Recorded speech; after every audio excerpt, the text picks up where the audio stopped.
Allez, Brochim Abaïm à toutes et à tous. C'est un plaisir de vous retrouver dans le cours hebdomadaire. Alors, est-ce que déjà vous avez passé tous un bon Pourim? Ah ouais. Ah, c'est bien passé, bon, pas cher. Alors, juste, et un bon Michté, ça fait partie des mitzvot, c'est très bien. Alors, sachez juste rappeler quelque chose qui est très important. On a tous l'habitude, quand Hadar arrive, donc on rentre tous un petit peu dans l'euphorie, et on est Saméar, et on va dire que le summum de la Simcha, c'est Pourim. Sauf que qu'est-ce qui se passe après Pourim? On a une rechute comme ça de joie, d'engouement, d'envie, de joie. Parce que voilà, c'est les gâteaux, on va arrêter de les préparer. Il y a moins de couleurs dans la maison. Les charpentes, ils sont partis. Les déguisements, ils sont rangés, etc.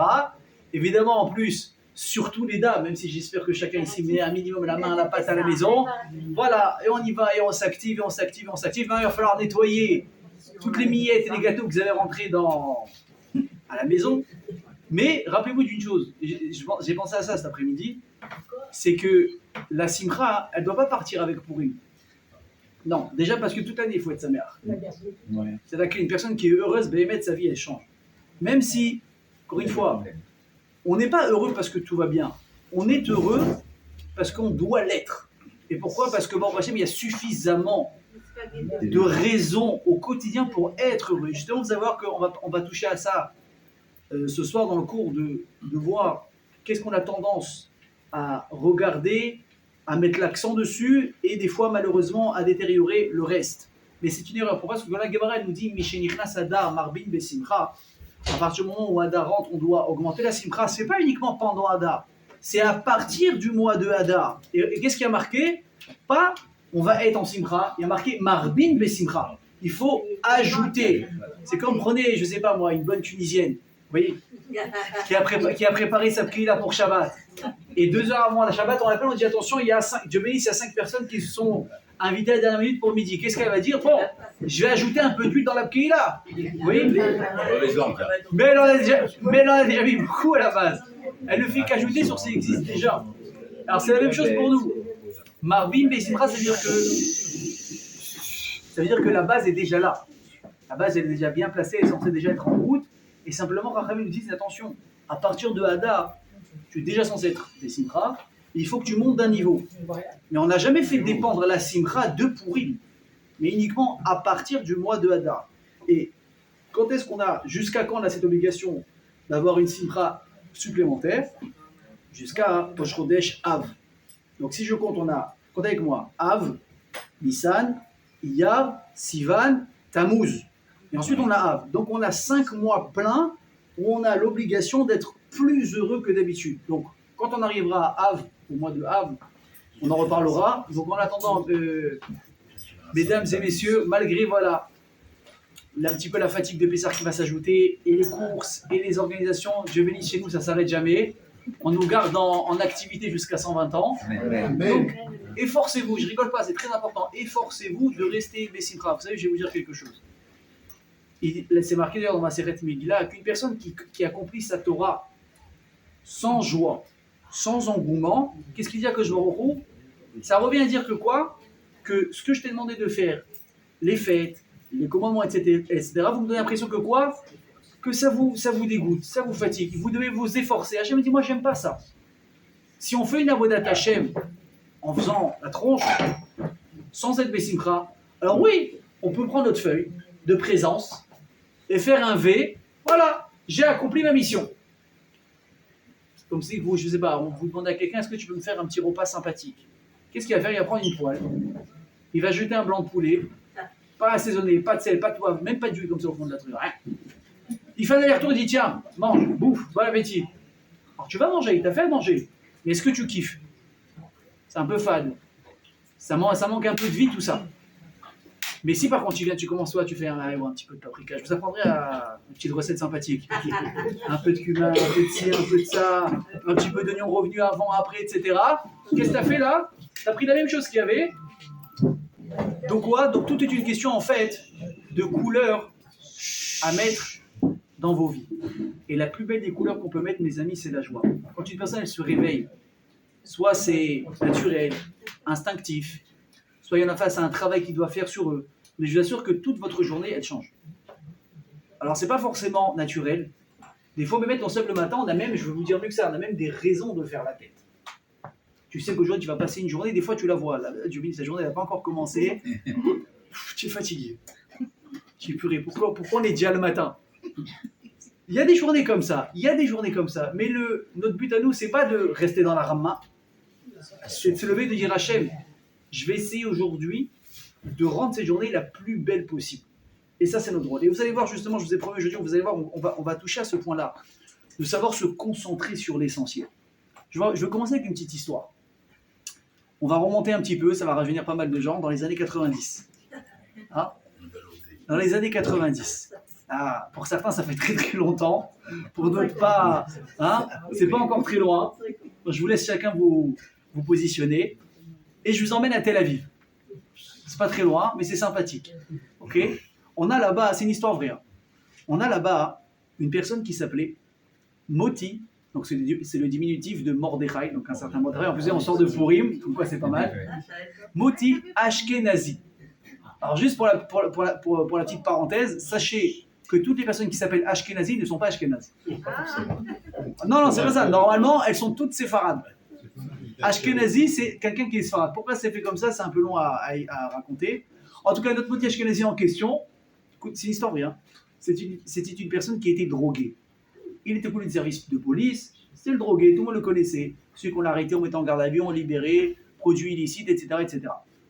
Et lui, son truc, c'était quoi? Comment est-ce qu'il gagnait sa vie? Parce qu'il faut payer, pour acheter tout ça, il faut se fournir, il faut avoir de l'argent pour acheter tout ce bon matos. Ce moitié, qu'est-ce qu'il faisait? Lui, c'était un voleur. Il tournait là-bas, il fréquentait comme ça, les bords de plage, etc. Et il attendait à chaque fois, dès que les gens ils posaient leur sac, ils allaient se baigner, hop, lui, il passait. Il prenait les sacs, il fouillait, il prenait les portefeuilles, c'est comme ça qu'il gagnait sa vie. Donc plusieurs fois il avait été arrêté, etc. Donc, comme je l'ai dit, bien connu des services de police. Et maintenant, on fait un bond en avant de 7 ans, on est en 1997 au mois de juillet. Ok? Donc on est dans les vacances scolaires, tous les étudiants ont fini, il y en a qui ont passé le bac, etc. Donc tout le monde est à la plage pour souffler un grand coup, et lui il se dit aujourd'hui pour moi ça va être une des plus belles journées. Eh oui, les plages sont bondées, il y a des sacs partout. Tout le monde vient et se dit, bah allez, en Israël, c'est le pays des Juifs, personne ne touche à rien. Bezrat Hashem, on est dans ce sens.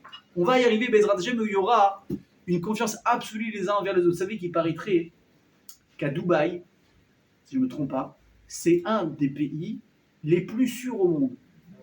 Les gens ont fait l'expérience de laisser des voitures comme ça, en double fil. On ne parle pas de Kia Sportage, hein, ou de Picanto. On parle de bolide, on parle de Ferrari, on parle de voitures de luxe, ça coûte une fortune. Il laisse en double fil, avec le moteur qui tourne avec la clé dessus, le type il rentre dans un magasin pour prendre quelque chose, ni il a éteint la voiture, ni il a fermé, ni il a pris les clés. Il sait, mais il est tranquille, c'est pas comme on regarde comme ça, les personnes, tout va bien. Le type il est tranquille, il fait ses courses, ses achats, il ressort, il sait que sa voiture elle sera là. Il laisse des sacs à main pleins d'argent, parce que moi à Dubaï, ça peut être monnaie courante d'ouvrir, de trouver là-bas des grosses liasses de billets. Soyez pas choqués. Raphaël, un jour, on leur montrera comment c'est des grosses liasses ici. Ça va jamais disparaître. Pourquoi? Parce que là-bas, la criminalité, elle est tellement punissable de manière sévère que personne ne s'amuse à faire un pas de travers.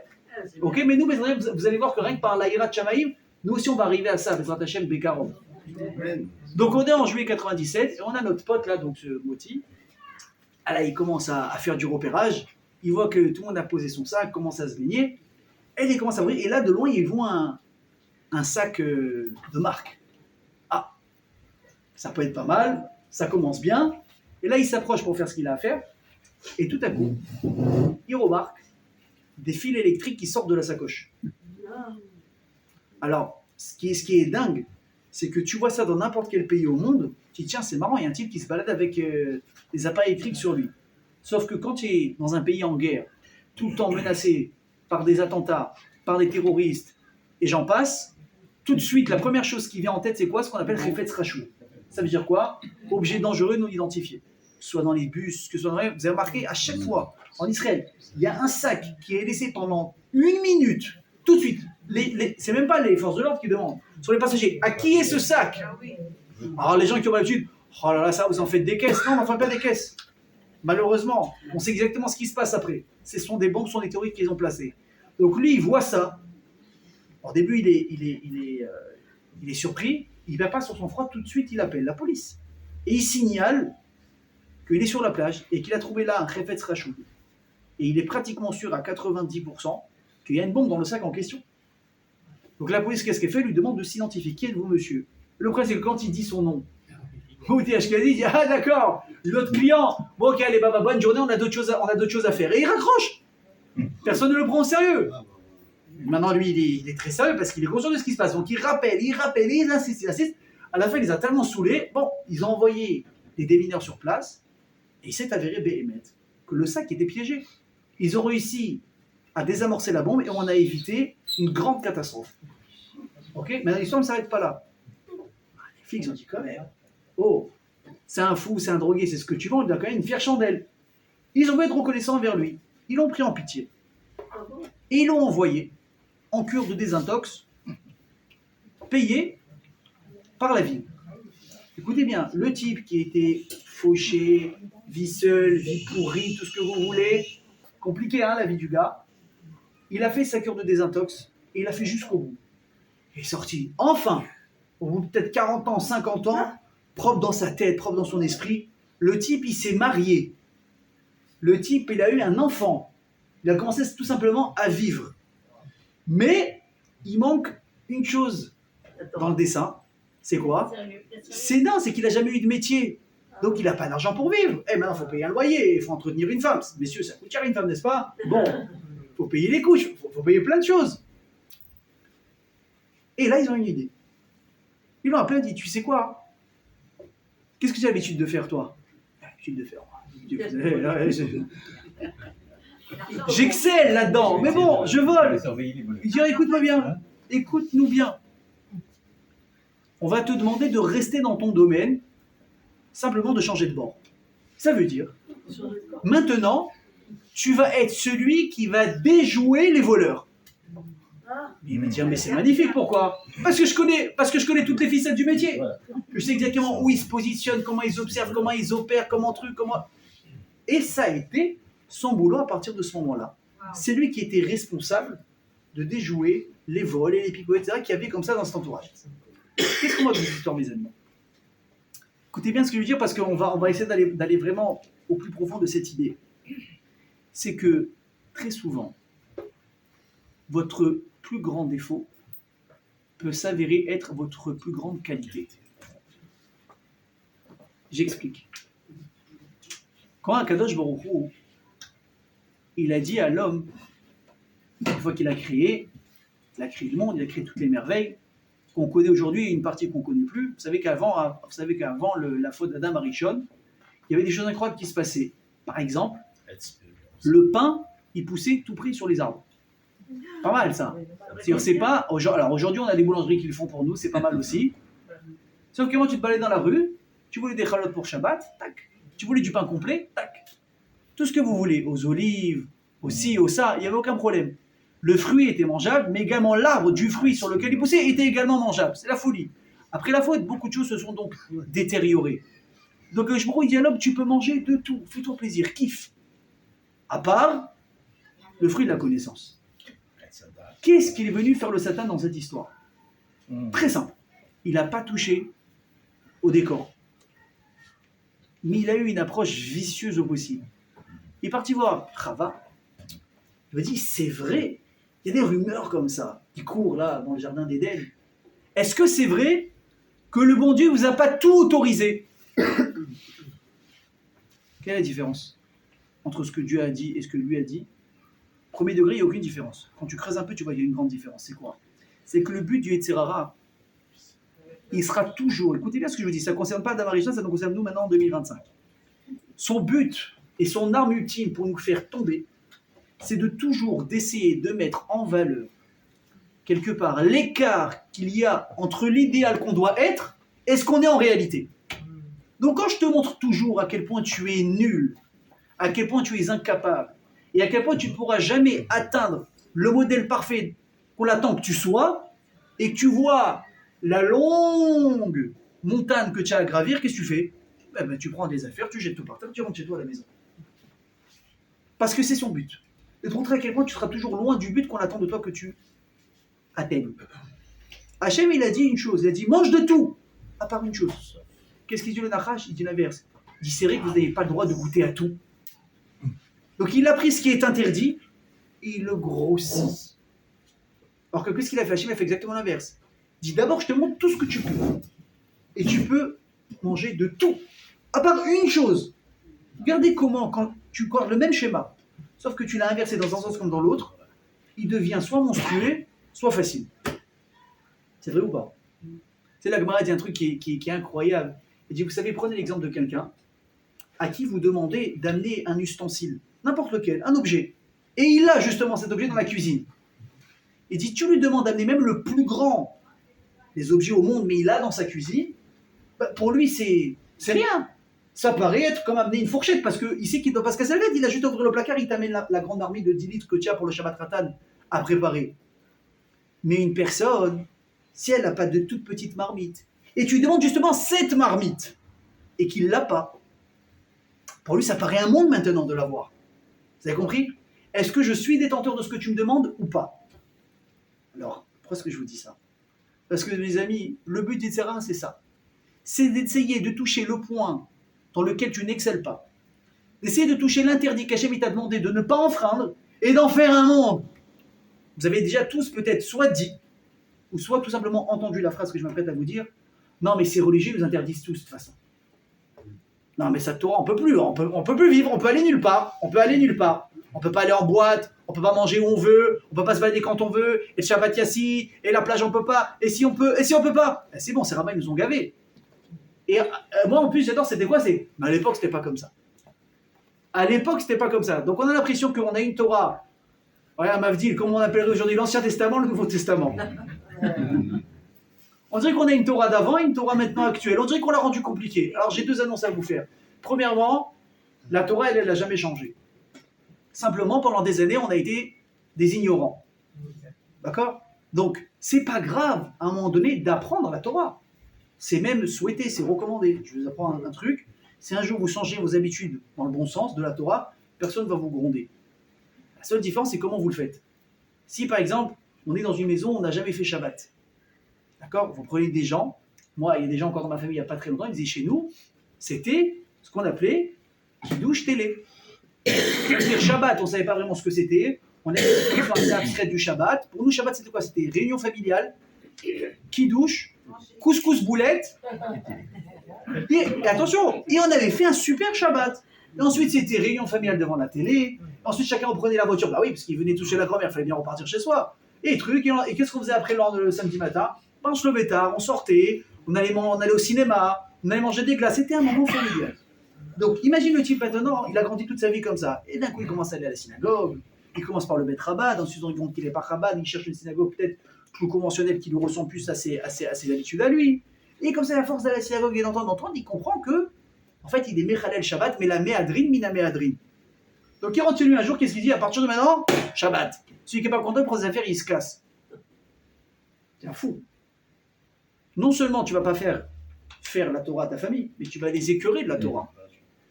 Tu vas les écœurer. Donc, toute la question, c'est pas dans le fond, essentiellement, mais c'est dans la forme. Comment tu amènes les choses? Mais à un moment donné, quand on t'a expliqué, on t'a appâté, on a eu de la patience, et le type, il dit non, on a toujours fait Kiddush Télé, c'est Kiddush Télé la halakha. Oh, lui, le pauvre, on va l'envoyer avec Moti, on va lui faire une bonne désintox, et ça va aller mieux. Mais vous avez compris l'idée de ce que ça veut dire. Ok? Donc, quand le Satan y vient, il te dit, mais de toute façon, toi, tu es un nul. Regarde ton Shabbat. Regarde ta cacheroute. Regarde ta vaisselle. Vous savez, je rigole pas. Hein. Histoire que moi, j'ai vécu il y a près de 15 ans. On était parti voir des gens de notre famille, donc pas pratiquants du tout, pratiquement. Mais comme on devait être là-bas pendant quelques jours, ils ont eu mauvaise conscience de nous faire manger dans de la vaisselle qui n'était pas cachère. D'accord? On dit, c'est pas grave. On va acheter du plastique, la vaisselle jetable.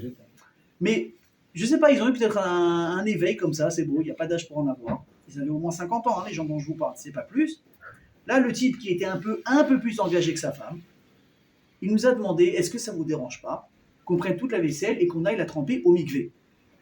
Après 30 ans, hein, ok? On se retrouve, je rigole pas, donc évidemment, votre serviteur a été mis sur le coup. On s'est retrouvé avec des caisses de vaisselle à aller tremper au mikvé à la plage. C'est pas fou ça? Mais ils ont eu le déclic. Enfin. Alors cette personne s'est dit, bon, de toute façon, je suis un bon rien, j'arriverai à rien. On pensait qu'il aurait eu ce déclic, non? Il se dit quoi? Je commence doucement, doucement. Mais pourquoi il a réussi à faire ça? Parce qu'il se dit, Hachem, peut-être, j'essaie de traduire ça avec mes mots. Mais c'est très difficile, hein, ne croyez pas, on dit tous oui parce qu'on parle dans l'idéal. Mais au quotidien, on est tellement, des fois, dur avec soi-même sur les mauvais points. Tu sais, il dit Rabbi Nachman, le Tzara, il est très fort. Il te dit, dans la Rouchaniout, il te montre que tu es zéro et que ceux qui sont plus hauts que toi, ceux qui sont plus hauts, tu ne pourras jamais les atteindre. Par contre, dans la Gashmiut, dans la matérialité, là, il te donne envie de te dépasser tout le monde. Tu peux encore, tu veux être Elon Musk, tu peux être Elon Musk, tu veux faire des milliards, tu peux faire des milliards. Il y a des types, moi je connais des gens bémettes, hein. Je les ai connus, ils étaient, quand je me dis pas shoot, simple. Le gars, en 10 ans, il a changé de niveau social, tu dis, c'est incroyable, comment il est arrivé à ça? Il te dit, bon, évidemment, si t'as dit Shmaïa, il faut qu'Hachem soit d'accord avec le plan. Je passe les détails importants. Je m'arrête à un détail. Le type, il a eu envie de s'en sortir. Il dit simple, avant je me levais à 8h, je me suis levé à 6h. Avant j'avais un boulot, j'ai commencé à accumuler 2 boulots, etc. Et j'ai commencé à apprendre ça, et apprendre ci, et à commencer à investir là. Le type en disant là, je suis complètement de situation financière. Comment? Parce qu'il a eu envie de s'en sortir. Mais quoi? Mais par contre, dans la spiritualité, ah non, je suis pas un rabbin non plus, oh. Ah, je suis pas une religieuse, moi, pour m'habiller comme ça et comme ça. Et donc, chacun, il a son truc. Ça, c'est la force du Yetzirah, mes amis. Te montrer à quel point tu es raté. À quel point tu es trop loin de ce qu'Hachem il attend de toi, donc ça va être trop compliqué de t'y mettre. Laisse comme ça, c'est très très bien. Mais c'est une erreur. Parce que écoutez bien ce que je vais vous dire. Là où vous avez vos plus grands défauts, c'est là où votre plus grande force, elle se cache. Et je vais essayer, si Dieu veut en tout cas, de vous le montrer à travers le cours d'aujourd'hui. Il dit le Rav Shimshon Raphaël Hirsch, quelque chose de très beau. Il dit, vous savez que dans tous les traits de caractère qu'on a, il n'y en a pas un qu'on doit prendre et qu'on doit jeter à la poubelle. Vous prenez vos plus grands défauts, la colère, la radinerie, la jalousie, tout ce que vous voulez. Quand on dit qu'une personne, elle doit changer, c'est pas qu'elle prend ses traits de caractère et elle les jette. C'est que simplement tu vas apprendre à travailler tes traits de caractère pour en faire justement des outils utiles dans ta vie. D'ailleurs, regardez l'expression, travailler ses traits de caractère. On n'a jamais dit il faut changer de traits de caractère, non. Tu gardes ta version originale, celle de 1975, 1950, chacun choisit sa date de truc, et en fonction de ça, tu vas te mettre au travail. Et vous allez voir que chaque trait de caractère, Bémet, il a sa place. Et je vais vous donner un exemple. Bémet qui m'a laissé sans voix quand j'ai préparé le cours, et on va prendre le plus grand défaut qu'on peut-être, nous les Juifs, on peut avoir, que le bon Dieu lui-même a pointé du doigt. Il a dit, je les ai créés avec ce défaut, et le problème de ce défaut, c'est qu'il est tellement invivable que même moi, je veux plus de ce peuple pour peuple juif. Qu'est-ce qui s'est passé? On se remet dans l'histoire. Moshe Rabbeinu, il fait sortir le peuple de Mitzraïm. Super. On traverse la mer, les Égyptiens ils meurent, en plus on s'enrichit doublement au passage. Super. On arrive au Har Sinaï, 3 jours de préparation, magnifique. Hachem il se dévoile. Moment extraordinaire, un des moments les plus importants du monde, ok, depuis la création du monde. Super. Moshe, il monte recevoir la Torah. Quand il est en train de descendre, il entend des cris. Et là, il demande à Yoshua, mais qu'est-ce que c'est ces cris? Alors Yoshua, il dit, c'est peut-être une guerre, peut-être qu'on a été attaqué, parce que vous savez qu'il y a Aaron Cho et Yoshua qui ont accompagné jusqu'à un certain niveau Moshe Rabbeinu. Okay, donc Moshe il est en haut, mais eux ils sont en bas. Yoshua dit, je sais pas Moshe, peut-être ça se trouve, on a été attaqué, on est en pleine guerre. Moshe écoute, il dit, non. Il a dit, une guerre, on l'entend des cris de victoire, des cris de défaite. Il a dit, là, j'entends autre chose. Il n'y a pas de cri qui ressemble à ça. Et là, qu'est-ce qu'ils vont Moshe? Qu'est-ce qu'ils ont fait les Israël en entendant Moshe, il était là-haut? Le fameux veau d'or. Qu'est-ce qu'il fait à Moshe? Il prend les louchotes, il casse tout. Je vous l'ai dit déjà dans un cours, mais là, on va rentrer vraiment dans le truc. Il dit à Kadosh Baruch Hu, à quoi ça ressemble la faute du Ham Israël au moment où ils font le Hegel? C'est pas qu'on lui a tourné le dos, qu'on lui a joué un mauvais coup. Non. La Gemara, elle dit, écoutez bien, Maseret Shabbat, Daf 88b. Alouva Kala Amezana Betor Upata. Alors, vous allez demain, si Dieu veut, à un mariage, il y a le traiteur, il y a le photographe, il y a eu 50 000 shekels de déco qui ont été installés, éclairage, etc. La mariée, 20 000 shekels rien que pour la coiffure et le maquillage. On ne parle pas de la robe, des trucs. L'autre, le khatan, il s'est endetté sur 2 ans pour payer la bague des fiançailles. Il commence à peine. On est au top du top du top du top du top. La kala, elle est sous sa roupa. Ok. On est en train de préparer le shtar de la ketouba. Et là, il y a quelqu'un qui vient avec une nouvelle horrible. Qu'est-ce qu'on dit au khatan? On dit, on ne sait pas comment te le dire. Quoi? Ta kala, quoi? Elle est morte? Non, non, elle va très bien. Elle va même trop bien. Qu'est-ce qui se passe? Elle est en train de te tromper sous la roupa. Ça veut dire, si la Gemara, elle ne le dit pas, tu ne peux pas dire un truc comme ça. Et Hachem, il te dit, sache que les Bnei Israël, ce qu'ils m'ont fait avec le veau d'or au moment où j'ai donné la Torah à Moshe, c'est comme une kala qui est en train de tromper son mari sous la roupa. Vous vous rendez compte? L'horreur. Mais c'est pas des mots. On a passé un niveau d'immoralité qu'il n'y a pas de mots. D'accord ou pas? Et comment Hachem il nous décrit à ce moment-là? Il dit, ce peuple, j'en peux plus. Regardez bien ce qu'il dit. Quand finalement Moshe il va remonter pour demander pardon, qu'est-ce qu'il dit que je borro? Je crois qu'il dit oui. Il dit, mais tu rigoles ou quoi? Il dit, regarde ce qu'on va faire. Je vais tous les effacer. Je vais tous les détruire.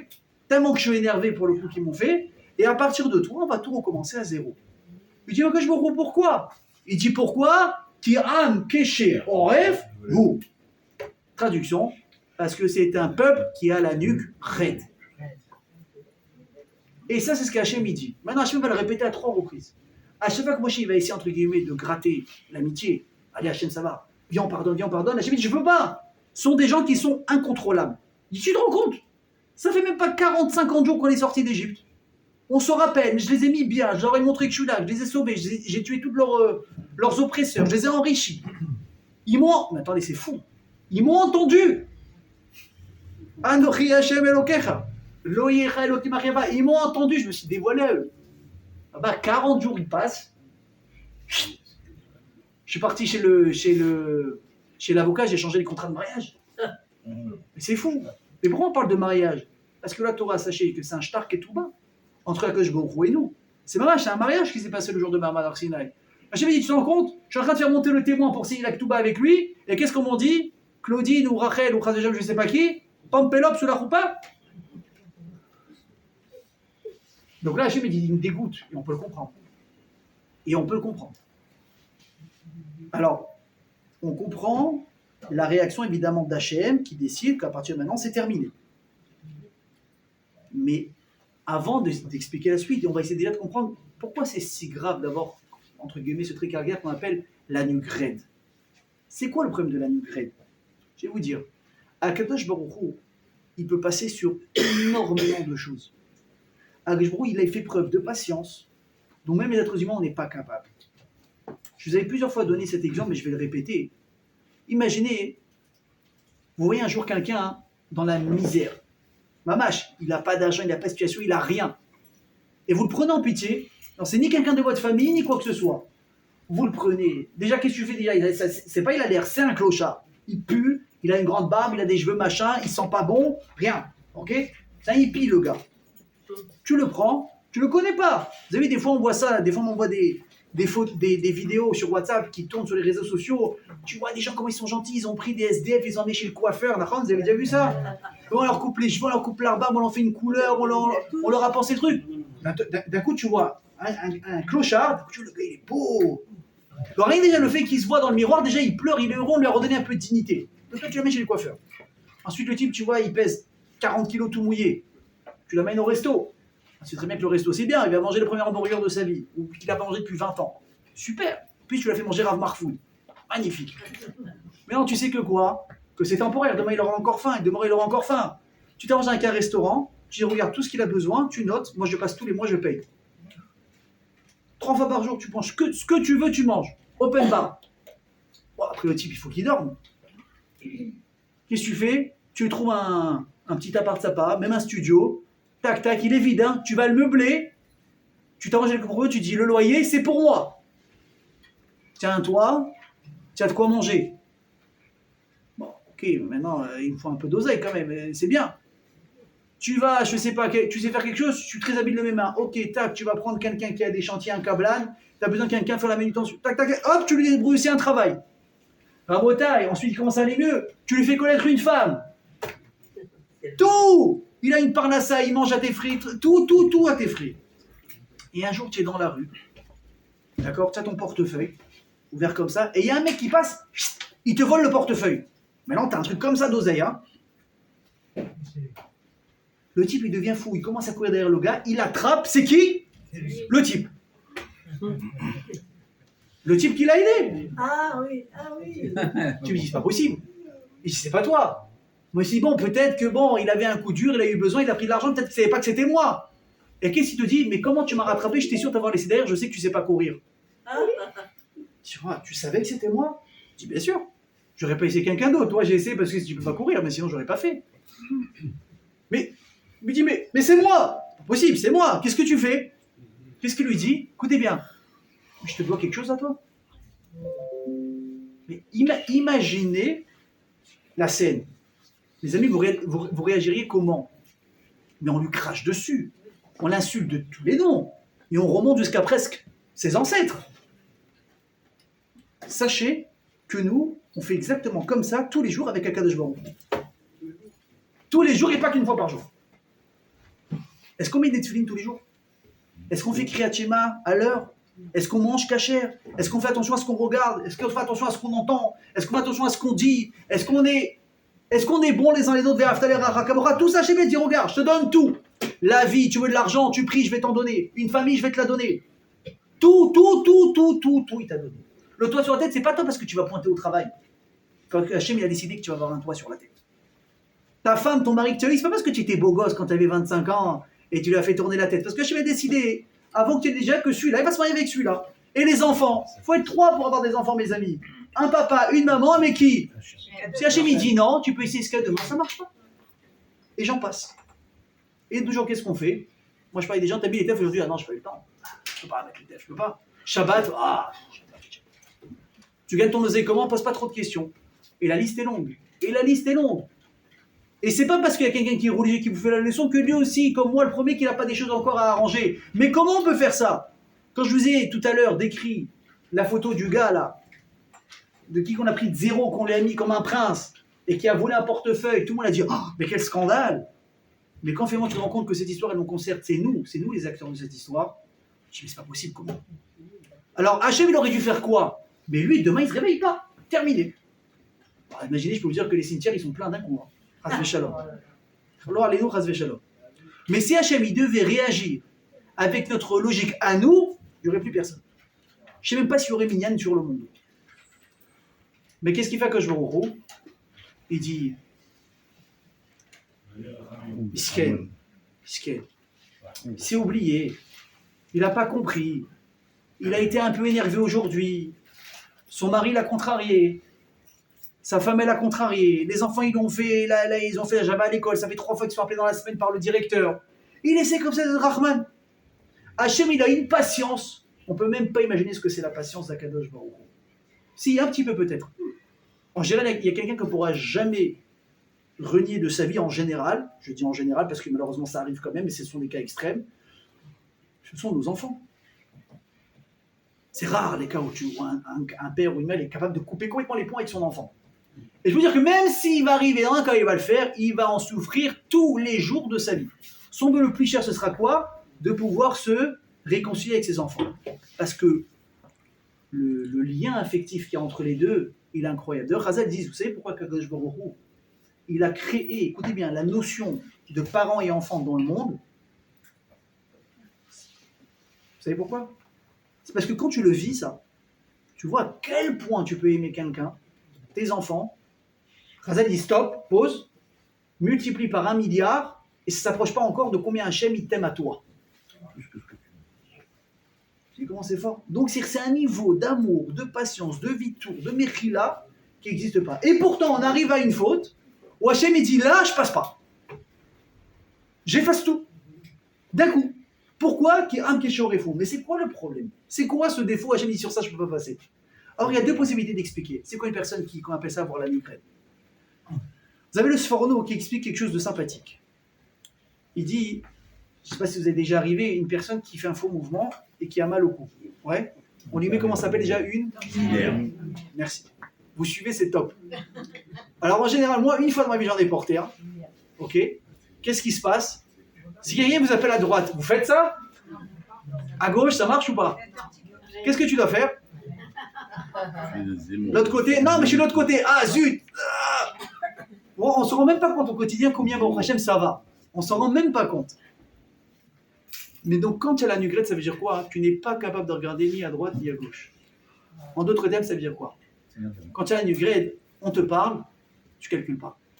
Arrête, tu n'entends pas. Tu ne regardes pas. Tu calcules personne. Je vais là où moi j'ai décidé d'aller et c'est tout. J'ai dit, qu'est-ce que je fasse avec ce type? J'ai beau l'appeler, il fait genre, il m'ignore.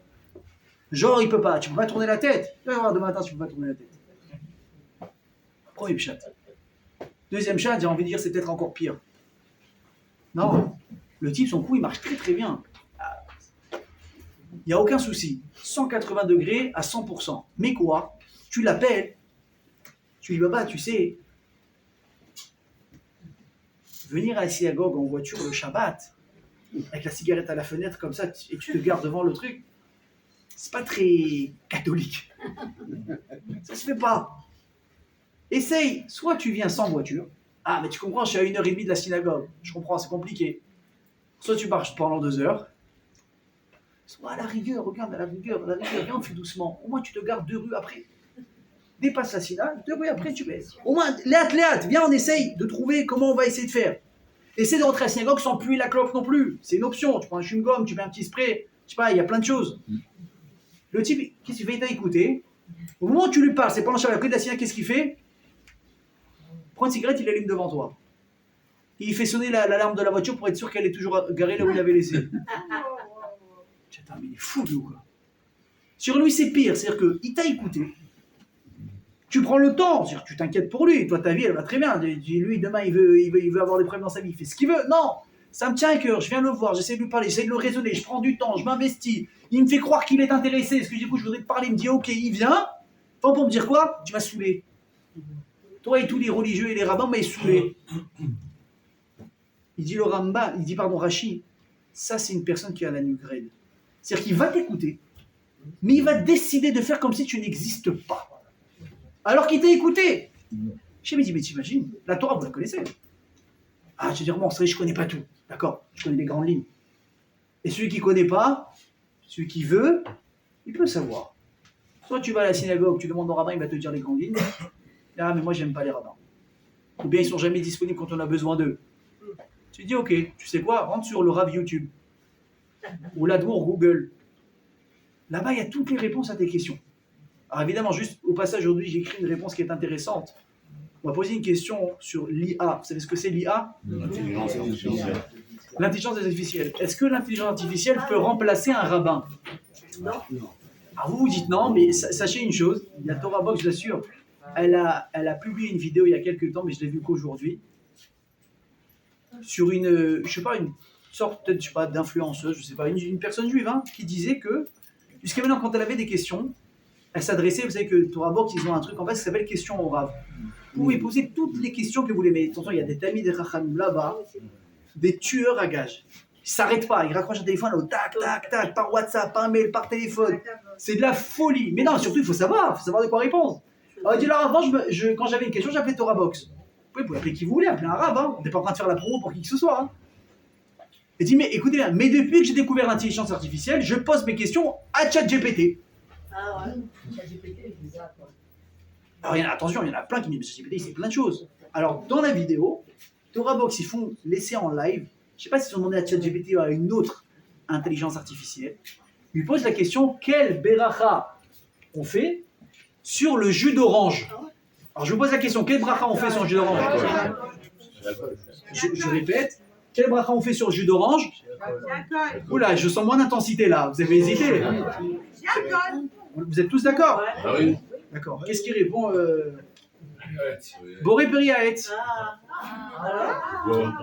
Évidemment que c'est une erreur. Parce qu'il se dit jus d'orange orange à Etz, donc jus d'orange égale à Etz. Mais on sait très bien qu'à partir que c'est dénaturé, c'est fini, c'est pas la même chose. D'accord? Vous prenez un raisin, c'est quel bracha? Ouais. Le vin, c'est quoi? Donc les règles, on les connaît. Mais l'intelligence artificielle renommée, bah, première erreur de CP que même un enfant, il connaît. Moi, tu demandes à ma fille demain, quel bracha on fait sur un jus d'orange? Elle va dire, je d'accord. Tu peux opérer, ça va me dire, papa, t'es bourré, qu'est-ce qu'il y a? Pourim, c'est terminé, c'était vendredi, on a terminé, ça y est. Ça, c'est l'intelligence artificielle. Donc, est-ce que ça peut remplacer un rabbin? Pas d'ailleurs que non. À part ça, vous savez pourquoi? Je vais vous dire pourquoi. Parce que la halakha, même si les lignes, elles sont posées, et que la halakha, elle est claire, comme c'est marqué dans le Beth Yosef, quand on a des questions, pourquoi il faut demander un mumpré à un rabbin? Parce que des fois, il y a des questions complexes qui vont dépendre de ce qu'on appelle le regard du rabbin. Comment lui va juger la situation sur le moment, selon la situation, selon la gravité, selon ce qui est en jeu. Les grandes règles, je répète, elles bougeront jamais. Des fois, on peut jouer sur certains détails et trouver des térimes à droite et à gauche. Mais qui peut répondre à ça? Une personne qui a une conscience, qui est consciente de ce qui est en jeu.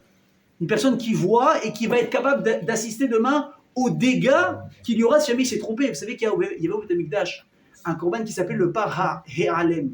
Ça veut dire quoi? Le taureau qui a disparu. Ça veut dire quoi? Quand on avait des fois une question de la France, on ne savait pas, on allait voir le Kohen Gadol. Rabbi, Moutar ou Assou?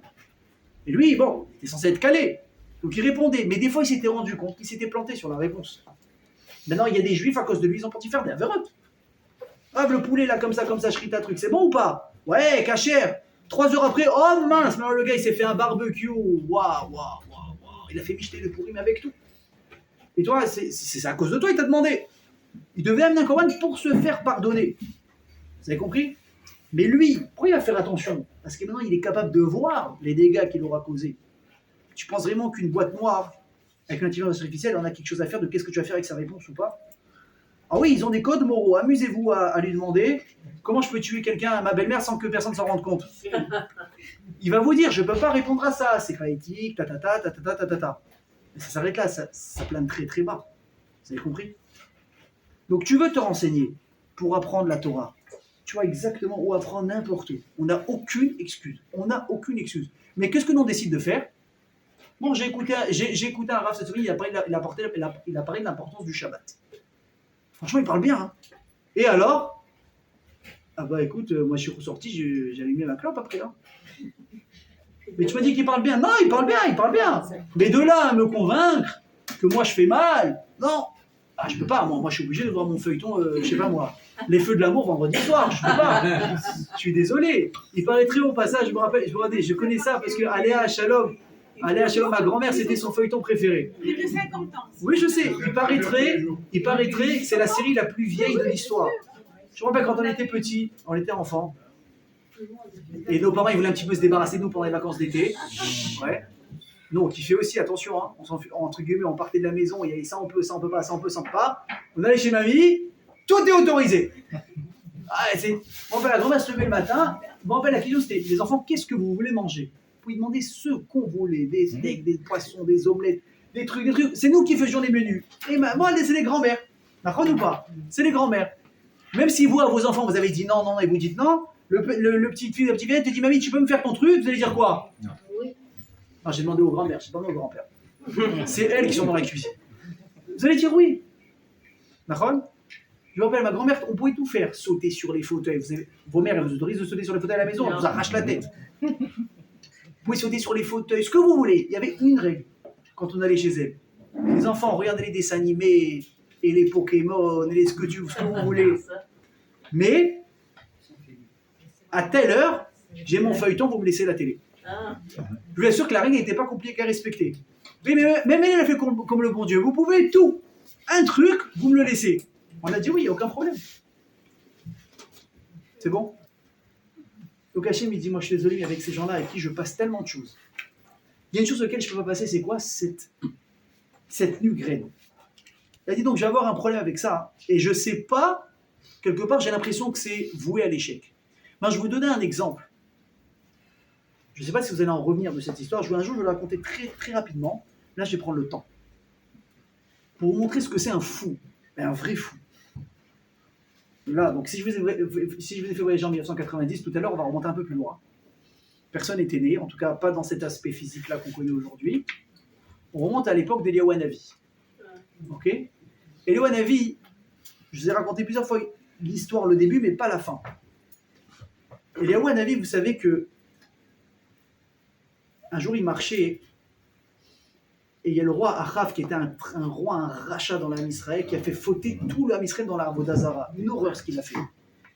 Et un jour il est venu toiser Eliyahu Hanavi, il lui a dit, tu as vu, Hachem c'est un mytho. Il dit, pourquoi tu dis ça?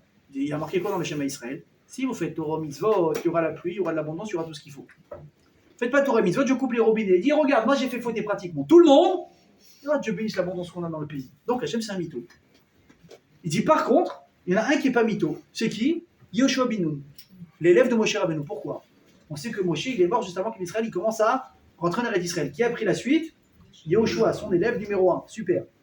Quelle est la première ville qu'ils ont conquis? Jéricho. Le Jéricho était très dur à conquérir. Bon, on fera un jour un cours de la vie si vous voulez. Il y avait une muraille qui était très dure à truc. Finalement, ils ont réussi à la conquérir et ils l'ont détruite complètement. Et Yoshua, il a demandé quelque chose. Il a dit, c'est simple. J'interdis à quiconque de reconstruire Jéricho.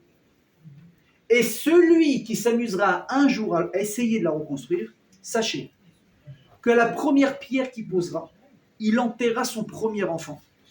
Et à la dernière pierre, il enterrera son dernier enfant. Donc, tu n'as plus malédiction que ça, il n'y a pas plus clair. Ok?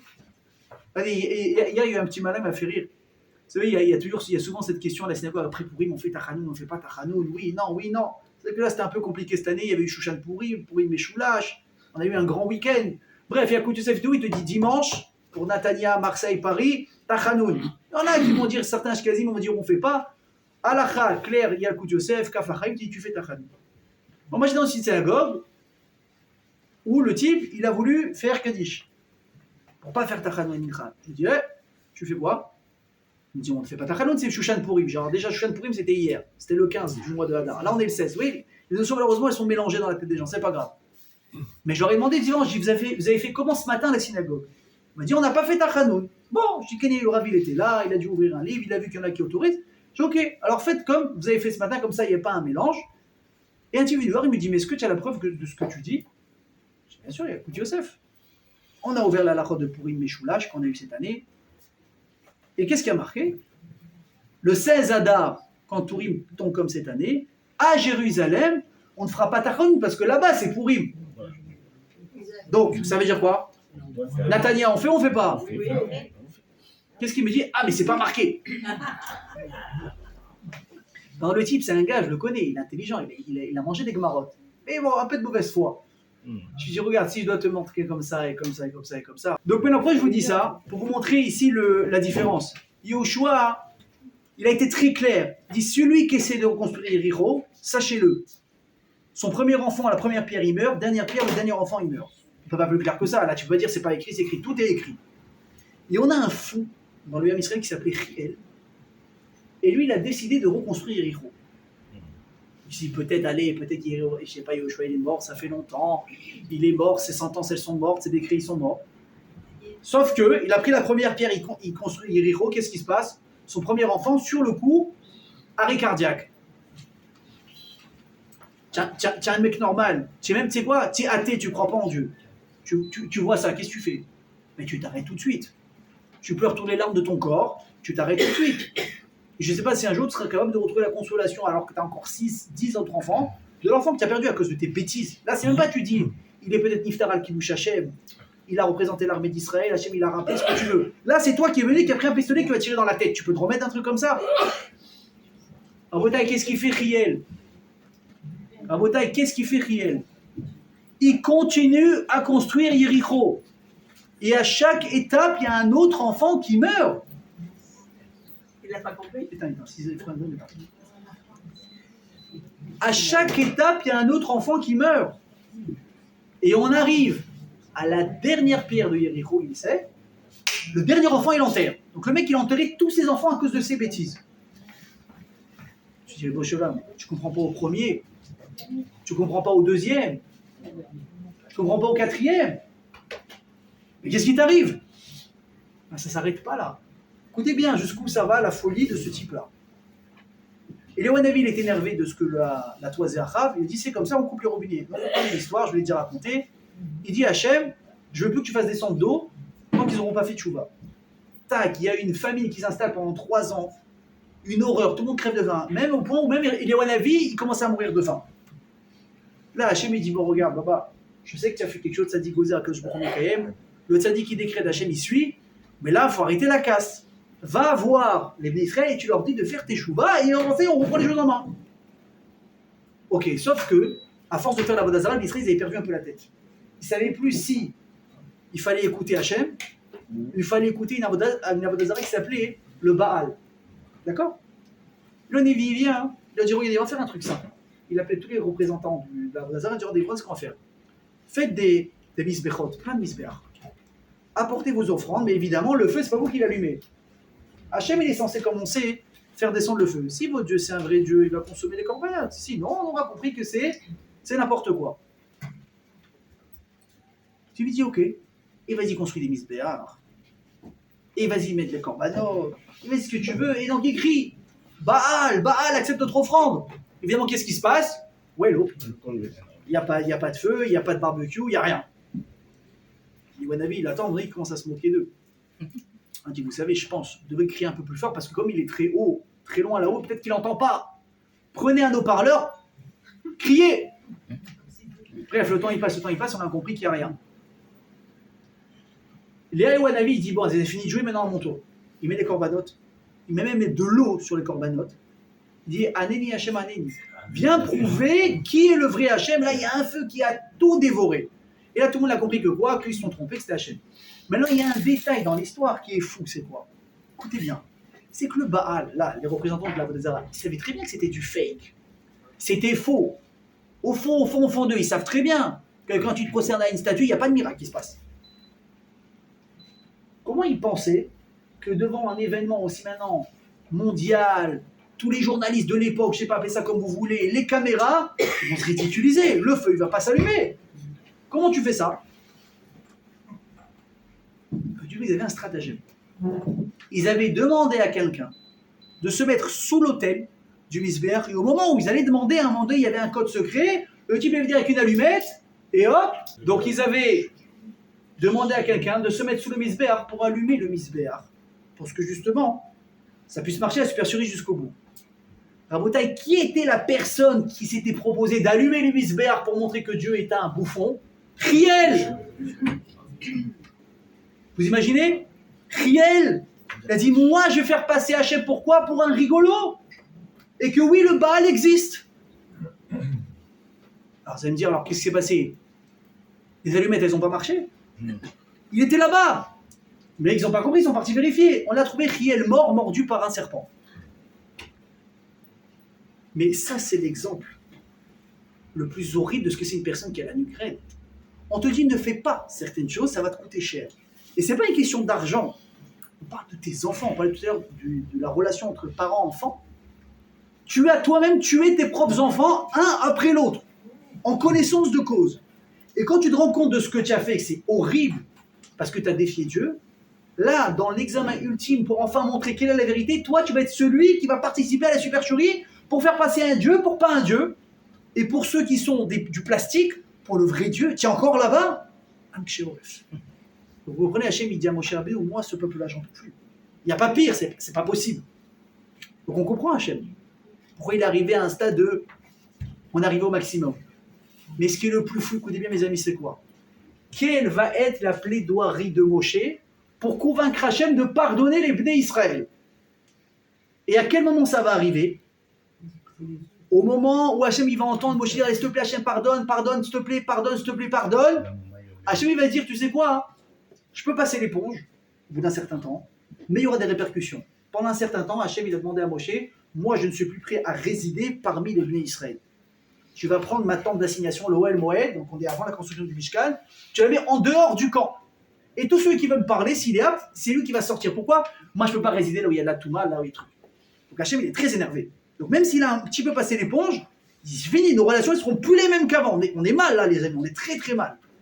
Et voilà qu'à un moment donné, on va arriver à un moment d'intimité extraordinaire entre Hachem et Moshe, dans la fameuse Méhara, dans la grotte où Hachem va quelque part se dévoiler à Moshe Rabbeinu, où Moshe va apercevoir pour la première et dernière fois Dieu. On sait qu'il va lui montrer sa nuque. Le Midrash dit qu'il a vu là-bas le nœud des tefilines de la tête que les hommes portent, etc. Donc dans un moment de connexion entre l'être humain et Hachem, comme jamais il y a eu dans l'histoire, on est au top. Moshe, qu'est-ce qu'il fait? Il va réveiller le loup qui dort, le lion. Il lui dit, Hachem, s'il te plaît, reviens parmi nous.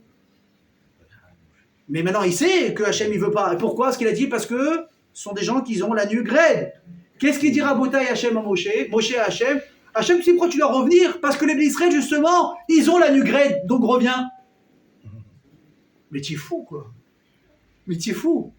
Est-ce que vous savez que le Chet Hegel nous a tellement accompagnés, d'ailleurs jusqu'à aujourd'hui, on paye un peu la note de cette faute. Même au Beth Amikdash, donc on a passé, on a passé l'Oel Moed, on a construit le Mishkan, on est rentré en Eretz Israël, on a eu le roi David, on a eu le roi Shlomo, on a passé un certain nombre d'années là. Quand il y avait le service de Yom Kippour, du Kohen Gadol, le Kohen Gadol il jonglait, vous verrez dans la Chazara de Moussaf, avec deux vêtements, un vêtement blanc et un vêtement avec de l'or dans son habit. À chaque fois que le Kohen Gadol il doit rentrer dans le Kodesh HaKodeshim, obligatoirement il s'échange, il enlève ses habits avec de l'or, il met des habits simples blancs. Pourquoi tu rentres dans le truc le plus VIP? Tu mets ton plus beau costard, tu mets pas un jogging. Tu dis non, t'as pas compris. Je peux pas, écoutez bien jusqu'où ça va, je peux pas rentrer avec un habit qui a de l'or sur lui. Pourquoi? Ça risque de rappeler à ce moment-là la faute du veau d'or. Donc je dois mettre des habits, vraiment tu vois, je passe sous les radars. Une Moshe, qu'est-ce qu'il fait? Il rentre chez le bon Dieu. Ça va mon pote? Reviens. Mais ils sont pourris. Mais parce qu'ils sont pourris, reviens. C'est quoi cet avocat? Tu imagines un avocat, il te dit, s'il vous plaît, je sais pas comment on dit, comment s'adresse? Votre honneur. Votre honneur. S'il vous plaît, laissez-le. Il a tué 4 personnes, laissez-le sortir. L'autre, il va le tuer sur place. Même si lui, il sort pas, toi, tu es sûr que tu passes pas, tu sors pas toi non plus. Comment un Moshe, il est capable de prendre cette plaidoirie et d'en faire, écoutez bien, finalement, la phrase qui va faire changer d'avis à Hachem, qui va dire, tu sais quoi, j'accepte. Donc, si tu comprends ni Hachem, ni Moshe, ni tout ce truc de fou qui est en train de se passer. Qu'est-ce qui se passe ici? Alors, je vais vous dire. Moshe, il a compris exactement ce qui a fait mal à Kadosh Baruch Hu, mais il a exactement compris aussi pourquoi, quel est le remède à cette douleur. Il a dit, Hachem, que tu leur en veuilles, je te comprends. Mais, il y a un mais, c'est que leur défaut, le pire de tous, Am Keshe Orefou, ça peut s'avérer être leur plus grande qualité si seulement tu leur en donnes la chance de te le prouver.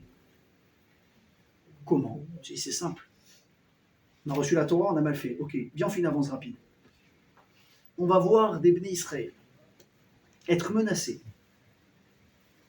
Soit la croix, soit la mort. Yeharek ve'ali avor. Qu'est-ce qu'ils vont dire? On préfère mourir et ne pas faire un semblant de Avodah Zarah. Vous connaissez l'histoire de Hanaï, c'est 7 enfants qu'on lit à Tisha B'Av. 7 enfants. Les 7, ils viennent de Mohanetzar, il a dit vas-y, prosterne-toi, vas-y. Les enfants un par un, ils l'ont dit, ni on se prosterne, ni rien. Il dit, mais tu vas mourir. Il dit, je préfère mourir. J'ai même pas peur de toi. Carrément, le dernier, il était tellement minable, l'empereur. Il lui a dit, tu sais quoi, regarde ce que je vais faire. Je vais faire tomber une pièce par terre. Toi, tu vas juste la ramasser. On va donner l'impression extérieurement que tu fais la Avodah Zarah, mais toi et moi et le bon Dieu, ils savent que c'est faux. Allez, je veux pas être ridicule. Qu'est-ce qu'il lui dit? Même ça, je suis pas prêt à faire. Où tu vas voir des gens qui sont capables de ça? Où tu vas voir quand tu vois des sociétés, tous les collègues patos qui mangent ensemble, et t'as le feuge sur le côté avec son tupperware, ses pâtes et son tout en bois, qui est en train de manger. Pourquoi? Parce qu'il se mélange pas avec les autres. Comment tu peux voir que même dans des gens, des fois les plus éloignés, et tiens, je sais pas moi, James Yaakov, ouais, on l'appelle comme ça la bride, mais on l'appelle que James. Il est là, il rencontre une fille. Ben, ils sont pas très religieux. Mais quelle est la première question que sa mère et son père ils vont lui demander? Mon fils, au moins, elle est juive? D'où ça sort? Papa, maman, on fait pas Shabbat. On peut manger au McDo dehors. On est des juifs de Kippour, comme ils disent ces trucs. On va pour la Neila, on entend le chauffard, ça dure 3 quarts d'heure montre en main, on est dehors. Pessar, peut-être qu'on mange la matzah et encore. D'où ça sort ça, si elle est juive ou pas? Il y a des trucs auxquels on ne peut pas toucher. Il dit, Moshe Akadosh Baruch Hu Hashem, comment tu peux en vouloir au Bnei Israël d'avoir fait de la Avodah Zarah? Mais t'as oublié d'où ils sortent ces gens-là? On a passé plus de 200 piges en Égypte. Ah, malheureusement, même si on a gardé certains signes distinctifs qu'on était juifs, On a fait de la Vodazara, on a les mains pleines, elles sont sales. Elles sont sales. On a fait ça pendant 200 ans. C'est devenu notre habitude. Qu'est-ce que tu veux? Du jour au lendemain qu'ils changent? Ils étaient perdus, ils ont fait de la Vodazara. C'est normal. Mais par contre, si seulement tu leur laisses le temps de te prouver qu'ils sont capables de changer, ça va prendre du temps. Mais une fois qu'ils auront changé, ils sont tellement têtus dans leur nature qu'ils t'abandonneront plus jamais. Ils t'abandonneront plus jamais. Rabotai, quand vous voyez des soldats qui sont sortis, les pauvres là de Gaza, estropiés, blessés. Il y a un soldat, il a dit à Bibi, il a dit, tu me mets là maintenant 2 revolvers, 2 mitraillettes sur ma chaise roulante, je repars. Je repars maintenant. Tu dis, c'est un fou? Non, c'est un passionné. Passionné de quoi? De la terre d'Israël. De Dieu, du Ham Israël. Comment on est capable de faire des choses pareilles? Comment c'est possible? Ben, c'est exactement ça. Moshe, le message intemporel qu'il nous fait passer. Rabotai, chaque juif en lui, il a un défaut. Si on arrivait, on n'avait rien à travailler, la vie elle serait très ennuyante. Chaque fois que tu es à table, ta femme est lance un pic, tu es capable de te taire, le Shabbat il n'est pas intéressant. Mesdames, si vous êtes tués pendant 48 heures, l'autre, il va chercher la salade que tu n'as pas fait parce que tu l'as oublié ou parce que tu n'avais pas envie de le faire. Et vous arrivez à pas répondre, et que la maison ne monte pas en feu vendredi soir, Shabbat il sera ennuyant presque, j'ai envie de dire. Mais c'est parce qu'on a un travail à faire qu'on voit comment on avance. Prenez une personne, elle se lève le matin, elle n'a pas envie de travailler. Elle n'a pas envie. Elle repousse, elle repousse, elle repousse, elle repousse, elle repousse. Et un jour, elle se lève le matin. Je me prends en main. Mais c'est ce déclic-là qui va faire toute la différence. Le type va se sentir bien parce qu'il a décidé de se prendre en main. Vous comprenez la différence? Donc, mes amis, je pense qu'on va terminer avec ça, même s'il y a encore des choses peut-être que j'aurais pu vouloir ajouter. On va terminer avec la plus belle des touches. Il y a 2 jours encore, on fêtait Pourim. Quel lien avec tout ça? Pourim, ça a été la plus grande réponse à Dieu du Ham Israël tout entier en même temps. Qu'est-ce qu'ils ont dit?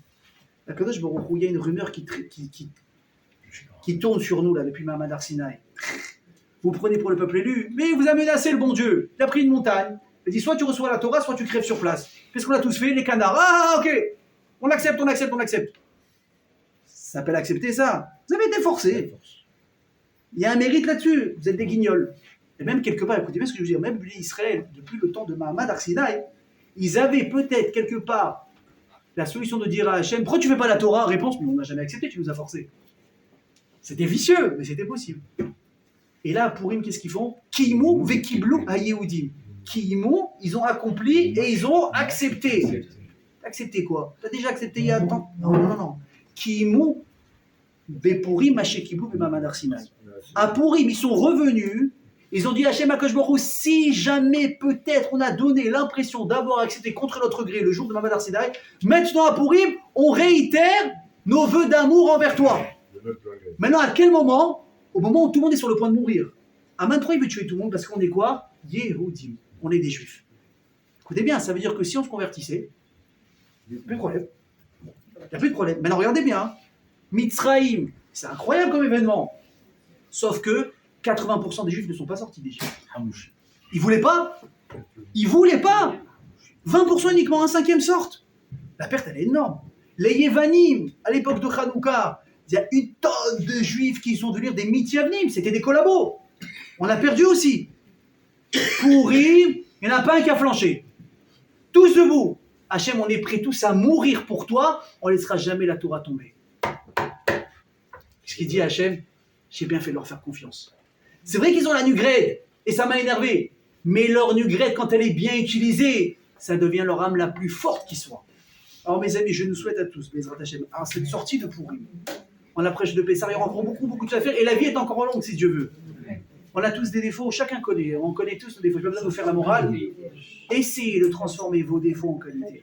Vous êtes têtus, alors prenez une décision à partir de maintenant. Moi, je rate plus les tefilines. Je rate plus la tefila. Moi, maintenant, la tsniout, je veux travailler. Parce que si tu sais que tu es têtu, quand tu vas prendre une décision, c'est jusqu'au bout. D'accord ou pas? T'as un petit peu de mal de sortir ton oseille. Ouais, il y a comme un crabe dans ton portefeuille dès que tu l'ouvres. Tu vas décider de te travailler. Mais tu vas apprendre à être quoi? Ne pas faire des dépenses à ce moment-là, peut-être. Inutile. Il y a des gens qui ont un trou dans la main. D'un côté, c'est une qualité. Le 10 du mois, il est déjà ruiné. Il faut trouver un juste milieu. Mais chacun, essayez de réfléchir avec vous-même. Introspection, c'est facile. Id, bodedou, appelez ça comme vous voulez. Prenez votre caractère. Ne l'effacez pas, surtout pas. Surtout pas. Travaillez-le pour en faire une arme et Bezrat Hashem, Hashem va vous dire je t'aime. Rabotai, Amen, Kenny Ratson. Chazak à tous. Tom, alors, mes amis, comme d'habitude, hein, on remercie Laura Vavenir pour notre petit kiff qui va suivre là sur le buffet des pizzas. Alors, comme d'habitude, les dames mariées, les célibataires, les hommes mariés, les pizzas sont aussi. Donc, et si on peut, voilà, la chaise du milieu, Toda. Frère, j'ai rien fait.